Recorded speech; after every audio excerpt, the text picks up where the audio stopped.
Today, we're doing something super fun, transforming your face into a cute kid-like version with just a single effect. It's a playful look that works great for humorous reels, reactions, or storytelling videos. Let's get started. First, import your video into CapCut and tap on your clip to select it. Now go to the effects button at the bottom. From here, tap on body effects. Inside this menu, choose the roll tab. You'll see an effect called Kid Face. Tap to apply. Immediately, your facial features change. Your cheeks appear rounder, eyes slightly bigger, and the entire face looks more youthful, almost like a childhood version of yourself. It's subtle yet fun, giving your clip a cute transformation without needing any manual adjustments. You can trim or reposition the effect on the timeline if you only want it active for part of the video. Play back your clip to see the adorable kid version of you in action.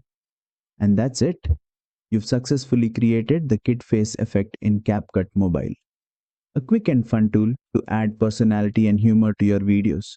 If you enjoyed this tutorial, don't forget to like, share, and subscribe for more detailed CapCut Mobile editing lessons.